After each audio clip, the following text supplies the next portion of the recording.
sua morte è ancora oggi un mistero che nessuno ha saputo. 21.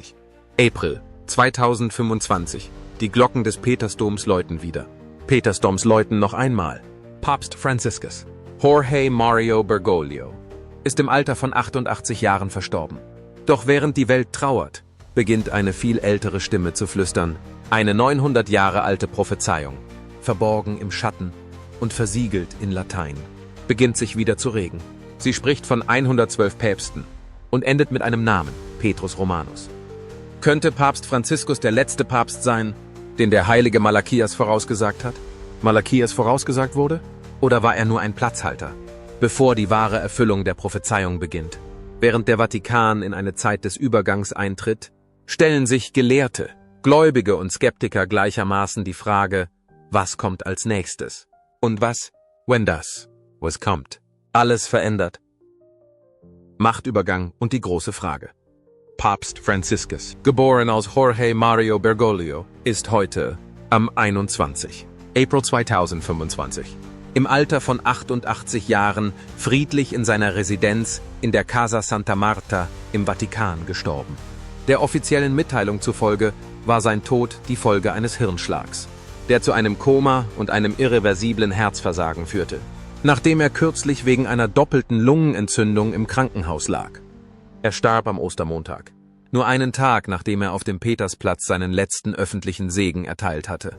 Petersplatz, eine Geste der Hoffnung, die nun mit leiser Endgültigkeit widerhallt. Mit seinem Tod geht ein 12-jähriges Pontifikat zu Ende. Cardinal Kevin Farrell, der als Camerlengo fungiert, hat den Tod des Papstes bestätigt und wird den Übergang der Kirche bis zur Wahl eines neuen Pontifex leiten. Wie es die Tradition vorschreibt, wird es frühestens in 15 Tagen eine Neuwahl geben. Doch während die Welt zuschaut und wartet, beginnt sich eine tiefere Frage zu stellen, die weit über das Kirchenprotokoll hinausgeht. Es ist eine Frage, die nicht in der Politik, sondern in der Prophezeiung wurzelt. Könnte das Ableben von Papst Franziskus mehr als ein historischer Wendepunkt sein? Könnte es die Erfüllung einer uralten Warnung sein? Für diejenigen, die mit der Referenz nicht vertraut sind, keine Sorge. Dieses Video wird alles aufschlüsseln. Wir werden den Ursprung, die Bedeutung und die möglichen Auswirkungen einer jahrhundertealten Vorhersage untersuchen, die als Prophezeiung der Päpste bekannt ist und von den Forschern Tom Horn und Chris Putnam in ihrem Buch Petrus Romanus bekannt gemacht wurde. Diese Prophezeiung, die einem irischen Erzbischof namens Saint Malachy aus dem 12 Malachy zugeschrieben wird, besteht aus 112 kryptischen lateinischen Sätzen, von denen jeder einen zukünftigen Papst beschreiben soll, beginnend mit Coelestin II im Jahr 1143. Und der letzte Satz spricht von Petrus dem Römer, einem Papst, dessen Herrschaft eine Zeit großer Drangsal, die Zerstörung Roms und die Ankunft des jüngsten Gerichts einleiten würde. Egal, ob Sie dies zum ersten Mal hören oder ein Geheimnis wiederentdecken, das lange im Schatten der Kirchengeschichte verborgen war. Bleiben Sie bei uns. Wir werden gleich in eines der geheimnisvollsten Kapitel der katholischen Prophetie eintreten. Wer war der Hell? Malachy? Der Hell. Malachy wurde 1094 in Armagh, Irland, geboren, einem Land, das von klösterlicher Tradition und frühchristlicher Mystik geprägt ist. Er wurde nicht nur als Reformer der irischen Kirche bekannt, der die örtlichen Bräuche an die römischen Praktiken anpasste, sondern auch als ein Mann, um den sich Legenden von Heiligkeit und Prophetie rankten. Sein Einfluss reichte über die Verwaltung hinaus. Er wurde für seine Frömmigkeit, seine wundersamen Heilungen und eine ungewöhnliche Gabe verehrt, die nur wenige zu beanspruchen wagten, prophetische Visionen. Es heißt, Malachy habe zahlreiche Ereignisse genau vorausgesagt. Darunter auch das genaue Datum seines eigenen Todes im Jahr 1148, ein Detail, das zwar nach modernen Maßstäben unmöglich zu beweisen ist, das aber zu einem Eckpfeiler der Mythologie geworden ist, die seinen Namen umgibt. Aber es war vor allem eine Vision, die einen langen Schatten über die Jahrhunderte hinwegwerfen sollte. Der Überlieferung zufolge erlebte Malachy im Jahr 1139 während eines Besuchs in Rom, um sich mit Papst Innozenz II zu beraten. Eine gewaltige geistige Offenbarung, die ihn zutiefst erschütterte. Wenn man den Berichten Glauben schenken darf, sah er nicht nur die Zukunft seines Heimatlandes oder der Kirche in Irland, sondern des gesamten Papsttums. In einem tranceartigen Zustand begann er, 112 kurze, kryptische lateinische Sätze aufzuschreiben. Jeder Satz, so behauptete er, entsprach einem zukünftigen Papst, beginnend mit Coelestin II, der nur wenige Jahre nach Malachis Tod das Papsttum antrat. Diese Sätze waren rätselhaft, symbolischer Natur und bezogen sich oft auf Orte, Emblem oder Eigenschaften, ohne dass sie offen beschrieben wurden. Was mit diesen Aufzeichnungen geschah, nachdem sie geschrieben wurden, bleibt unklar. Die Überlieferung besagt, dass Malachi das Dokument dem Papst oder hochrangigen Beamten übergab. Und dann nichts. Die Prophezeiung verschwand. Sie wurde in keiner Aufzeichnung aus dieser Zeit erwähnt. Selbst Malachis enger Freund und Biograf, der Herr Bernhard von Clairvaux, der viele Wunder und Tugenden des Malachias beschrieben hat, erwähnt keine prophetischen Schriften. Die Prophezeiung blieb der Welt über 400 Jahre lang völlig unbekannt. Erst 1595 tauchte sie wieder auf. Veröffentlicht von einem Benediktinermönch namens Arnold Vion in seinem Buch Lignum Vitae. Darin schrieb Vion die Prophezeiung Malachi zu, gab aber weder eine Erklärung für ihr langes Schweigen noch für ein früheres Manuskript. Dieses plötzliche Wiederauftauchen, so viele Jahrhunderte nach Malachis Tod, hat seither heftige Debatten ausgelöst. Kritiker behaupten, das Dokument sei eine Fälschung, die wahrscheinlich im späten 16. Jahrhundert erstellt wurde, um das päpstliche Konklave von 1590 zu beeinflussen. Es wird vermutet, dass es geschaffen wurde, um die Kandidatur von Kardinal Girolamo Simoncelli zu fördern, einer mächtigen Persönlichkeit mit Ambitionen auf den Thron Petri. Die Beweise, die Mottos, die die Päpste vor 1590 beschreiben, sind auffallend genau und stimmen oft mit Namen, Familienwappen oder sogar geografischen Ursprüngen überein, während die Mottos nach 1590 deutlich, mehrdeutiger werden und eine lockerere Interpretation und symbolische Gymnastik erfordern. Gelehrte, Historiker und katholische Theologen haben seine Echtheit angezweifelt. Warum wurde ein so bedeutendes Dokument so lange versteckt? Warum wurde es weder in den umfangreichen offiziellen Schriften der Kirche noch von Malachis Zeitgenossen erwähnt? Diese Lücken in den historischen Aufzeichnungen sind schwer zu ignorieren. Und doch gibt es für jeden Skeptiker auch einen Gläubigen. Befürworter der Prophezeiung behaupten, dass die Aufbewahrung in den Archiven des Vatikans erklären könnte, warum die Prophezeiung in der Öffentlichkeit nicht sichtbar ist. Sie argumentieren, dass Geheimhaltung bei sensiblen religiösen Dokumenten nicht ungewöhnlich war, insbesondere bei solchen mit potenziell destabilisierendem Inhalt. Einige weisen darauf hin, dass trotz der Unbestimmtheit der Mottos nach 1590 viele von ihnen für moderne Päpste immer noch symbolische Bedeutung zu haben scheinen, oft auf unheimliche Weise. Mottos wie Pastor Angelicus oder De Medietate Lunae wurden überraschend häufig mit realen historischen Details in Verbindung gebracht, was der Prophezeiung eine Aura zeitloser Intrigen verleiht. Ob man sie nun als göttliche Offenbarung, als cleveres Stück politischer Propaganda oder als beständiges Mysterium der katholischen Überlieferung betrachtet. Die Prophezeiung der Päpste fesselt weiterhin die Fantasie. Sie steht am Schnittpunkt von Geschichte und Mythos, Glaube und Zweifel, besonders in Zeiten wie den unseren, in denen das Papsttum weltweit Aufmerksamkeit, Wandel und Unsicherheit erfährt. Und jetzt, mit dem Tod von Papst Franziskus und der Suche nach seinem Nachfolger, wird das Geflüster um die Vision des HL, Malachis Vision, wieder einmal lauter werden. Wie die Prophezeiung funktioniert. Werfen wir einen Blick auf die eigentliche Struktur. Die Prophezeiung der Päpste besteht aus 112 lateinischen Mottos, die jeweils einen Papst oder in einigen Fällen auch Gegenpäpste von Coelestin II bis zum letzten Papst, Patris Romanus, symbolisieren sollen.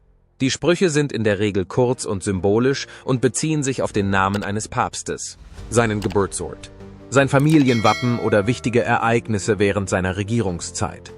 So lautet zum Beispiel das Motto für Coelestin II, der von 1143 bis 1144 amtierte, Ex Castro Tiberis, oder von einer Burg am Tiber, was mit seinem Geburtsort in Cedi di Castello, in der Nähe des Tibers, übereinstimmt.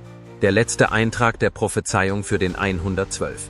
Papst, derjenige, für den sich alle am meisten interessieren, lautet wie folgt. Er lautet wie folgt.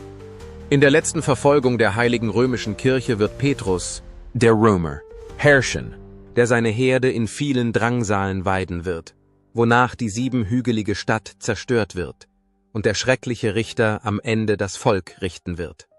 Dieser apokalyptische Ton hat einige dazu veranlasst, die Prophezeiung mit Endzeitszenarien in Verbindung zu bringen, obwohl die katholische Kirche keinen offiziellen Standpunkt zu ihrer Gültigkeit vertritt und sogar davor warnt, sie zur Vorhersage der Apokalypse zu verwenden. Und das könnte auch daran liegen, dass viele Menschen glauben, dass der letzte Papst ein falscher Prophet sein wird. Und sie wollen wahrscheinlich nicht mit diesem in Verbindung gebracht werden. Das ist klar. Schauen wir uns also einige der letzten Päpste und ihre angeblichen Erfüllungen an. Moderne Päpste und ihre Mottos. Hier sind einige Beispiele dafür, wie die Päpste der letzten Zeit mit ihren jeweiligen Mottos in der Prophezeiung der Päpste in Verbindung gebracht wurden, basierend auf den Interpretationen von Gelehrten und Prophezeiungsliebhabern. Und wieder können Sie alle diese Informationen in schriftlicher Form haben, wenn Sie sie behalten möchten. Die Links in der Beschreibung unten führen Sie dorthin. Also, Pius X. von 1903 bis 1914. Sein lateinischer Ausdruck war Ignis Ardens oder brennendes Feuer. Pius X., bekannt für seine glühende Spiritualität und seine Bemühungen um die Erneuerung der Kirche, wird mit dem Motto Ignis Ardens in Verbindung gebracht. Sein Pontifikat war geprägt von einer leidenschaftlichen Verteidigung der katholischen Lehre gegen den Modernismus. Und seine Heiligsprechung im Jahr 1954 unterstreicht seinen feurigen Reformeifer. Das Motto wird oft als Ausdruck seiner intensiven Hingabe und seines Führungsstils gesehen. Pius XII., der von 1939 bis 1958 amtierte, hatte den prophetischen Wahlspruch Pastor Angelicus, der Engelshirte. Der Begriff Pastor Angelicus steht in Verbindung mit Pius XII., dessen Pontifikat während des Zweiten Weltkriegs durch geistliche Führung und angebliche mystische Erfahrungen gekennzeichnet war. Seine Bemühungen, die Kirche durch die weltweiten Turbulenzen zu führen, und sein Ruf der Heiligkeit passen zu der Beschreibung als Engel, auch wenn seine Handlungen während des Krieges umstritten bleiben. Als nächstes folgt Johannes der 23. 1958 bis 1963, dessen Motto Pastor et Nauta, Hirte und Seemann, lautete. Dieser Satz ist einer der meist zitierten Treffer in der Prophezeiung. Als Patriarch von Venedig, einer Stadt, die für ihre maritime Tradition bekannt ist, wurde er metaphorisch als Seemann gesehen. Sein pastoraler Charakter, der sich in der Initiierung des Zweiten Vatikanischen Konzils zeigt, spiegelt den Aspekt des Hirten wider. Paul VI., der von 1963 bis 1978 regierte, erhielt die Bezeichnung Flos Florum, die Blume der Blumen. Sein Wappen zeigt 3 Lilien, ein Symbol, das oft mit Lilien und Reinheit assoziiert wird. Der Leitspruch Flos Florum wird als direkte Anspielung auf dieses heraldische Emblem interpretiert. Sein Pontifikat, das die Kirche durch die schwierige Zeit nach dem Zweiten Vatikanischen Konzil führte, wird als eine Zeit zarter und doch widerstandsfähiger Führung angesehen, ähnlich wie eine Blume, die den Elementen trotzt. Dann kam Johannes Paul I. im Jahr 1978, verbunden mit De Medietate Luna oder des Halbmondes. Sein Pontifikat dauerte nur 33 Tage, aber die Verbindungen zum Motto sind zwingend. Er wurde am 26. August 1978 gewählt, während einer Halbmondphase. Sein Geburtsname, Albino Luciani, erinnert an weißes Licht. Und er wurde in Belluno geboren. Ein Name, der übersetzt schöner Mond bedeutet. Diese Symbolik verleiht der Assoziation mit dem Halbmond Gewicht. Johannes Paul II. Von 1978 bis 2005. Trug den lateinischen Wahlspruch De labore solis, was so viel bedeutet wie von der Arbeit der Sonne. Er wurde am 18. Mai 1920, während einer Sonnenfinsternis, geboren. Sein globaler Einsatz und seine unermüdlichen Reisen spiegelten die Reise der Sonne um die Welt wider. Seine polnischen Wurzeln, seine Herkunft aus dem Osten, wo die Sonne aufgeht, und sein unermüdlicher Einsatz für die Evangelisierung passen zur Idee der von der Sonne geborenen Arbeit. Benedikt XVI. Schließlich, der von 2005 bis 2013 amtierte, erhielt den Zusatz Gloria Olivae, Herrlichkeit des Ölbaums. Dies steht im Zusammenhang mit dem Benediktinerorden, zu dem ein Zweig gehört, der sich Olivetaner nennt. Der Olivenzweig, das Symbol des Friedens, wird oft mit diesem Orden in Verbindung gebracht. So wird Gloria Olivae als passende Referenz für Benedikt XVI. Gesehen, dessen Papsttum von intellektueller Tiefe und einem Aufruf zur Erneuerung der geistigen Einheit geprägt war. Papst Franziskus, Petrus Romanus. Hier werden die Dinge nun etwas komplexer. Die Beispiele, die wir uns angesehen haben, die Päpste der letzten Zeit und die dazugehörigen Mottos, haben gezeigt, wie die Prophezeiung der Päpste viele im Laufe der Jahre fasziniert hat. Aber wenn es um die jüngste Figur in der Prophezeiung geht, werden die Dinge besonders faszinierend. Papst Franziskus, der von 2013 bis zu seinem Tod im Jahr 2025 amtierte, wird oft mit dem letzten Eintrag in der Prophezeiung in Verbindung gebracht. Petrus Romanus oder Petrus der Römer. Der Prophezeiung zufolge wird Petrus, der Römer, die Kirche während einer Zeit großer Bedrängnis leiten, gefolgt von der Zerstörung der Stadt mit den 7 Hügeln und einem endgültigen Gericht. Obwohl Papst Franziskus, der als Jorge Mario Bergoglio in Argentinien geboren wurde, kein gebürtiger Römer ist, werden sein italienisches Erbe, seine Eltern waren Einwanderer aus Italien, und seine Rolle als Bischof von Rom von einigen als Erfüllung der römischen Identität angeführt. Der von ihm gewählte Name Franziskus wurde vom heiligen Franz von Assisi inspiriert, dessen Vater Pietro oder Petrus hieß, was eine weitere symbolische Ebene hinzufügt. Diese Elemente sind zwar auslegungsfähig, haben aber die Aufmerksamkeit derjenigen auf sich gezogen, die die Prophezeiung studieren. Der lateinische Text, der mit diesem letzten Papst in Verbindung gebracht wird, lautet: In der letzten Verfolgung der heiligen römischen Kirche wird Petrus, der Römer, herrschen, der seine Herde in vielen Bedrängnissen weiden wird. Danach wird die Stadt der 7 Hügel zerstört werden, und der schreckliche Richter wird das Volk richten. Wenn sich diese Zeile auf Papst Franziskus bezieht, deutet sie darauf hin, dass seine Amtszeit großen Unruhen vorausgehen oder mit ihnen zusammenfallen wird.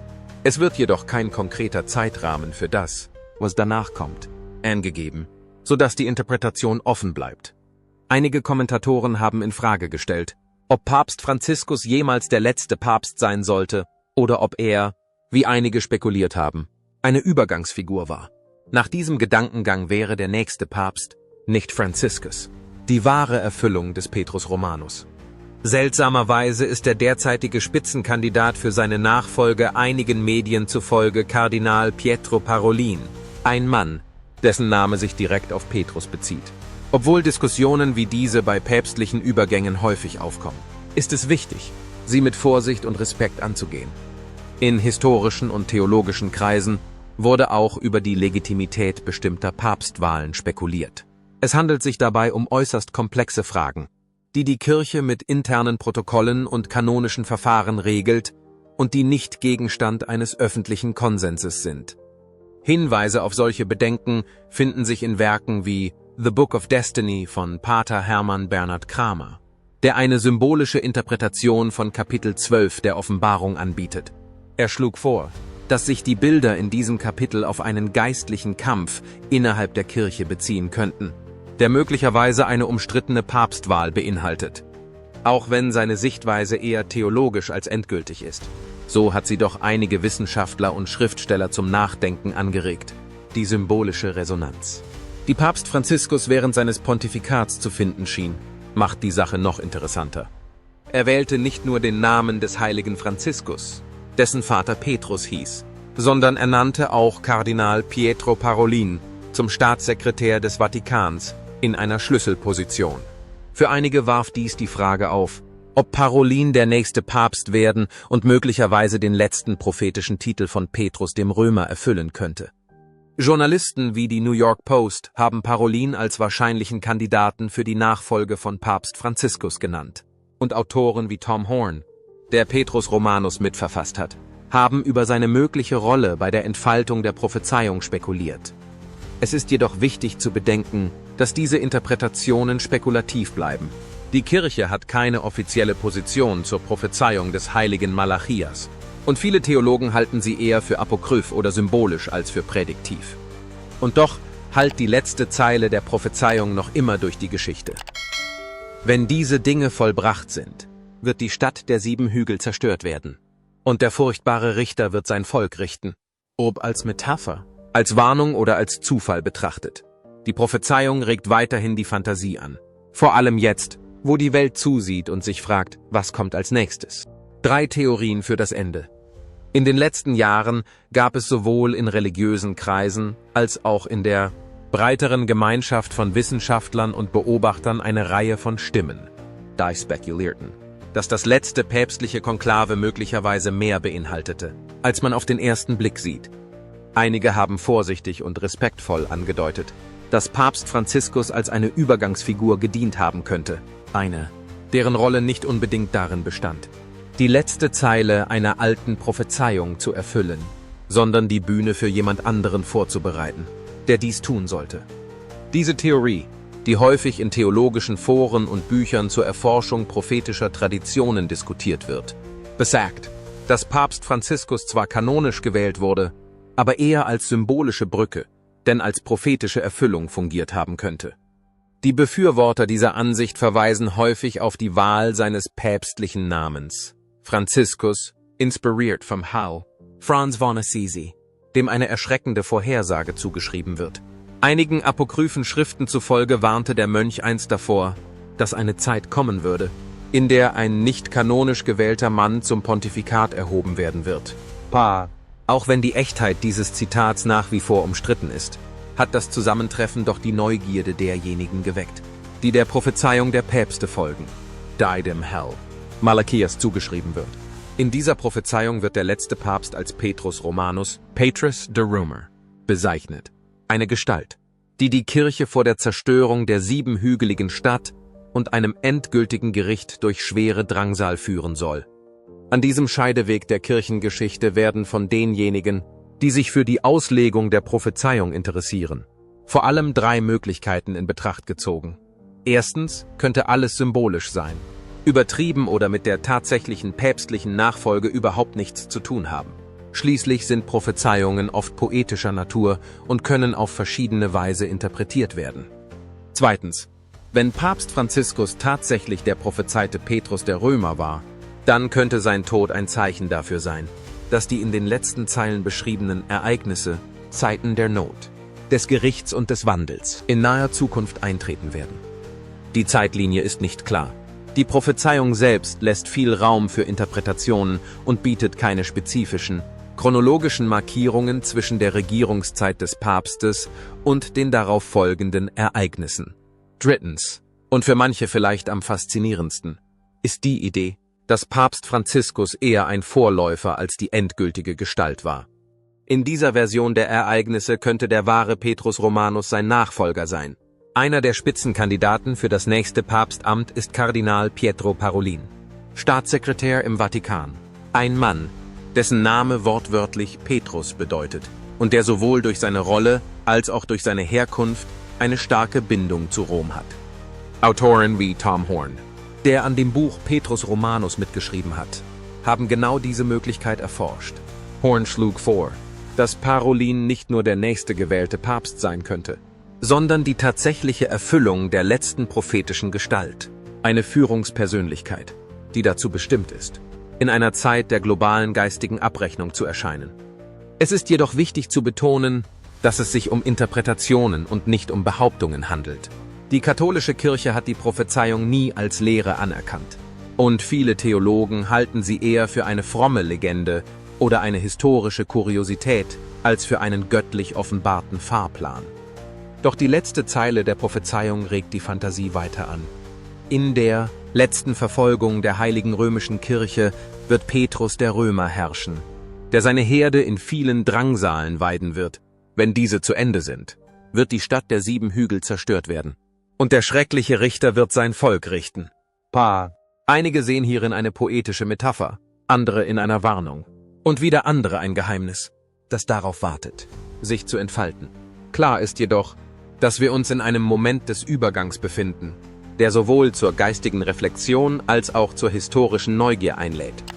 Ob der nächste Papst einen prophetischen Bogen weiterspannt das Papsttum neu definiert oder die Kirche einfach durch ihr nächstes Kapitel führt. Die Welt wird es beobachten. Und wie immer werden wir hier sein, um die Bedeutung des Augenblicks zu erforschen. Objective. Respektvoll und mit offenen Augen. Abonnieren Sie diese Seite und schalten Sie die Benachrichtigungen ein, damit Sie nicht verpassen, wenn der nächste Papst gewählt wird und sich die Welt wieder auf Rom konzentriert. Vielen Dank fürs Zuschauen. Auf Wiedersehen und bis später.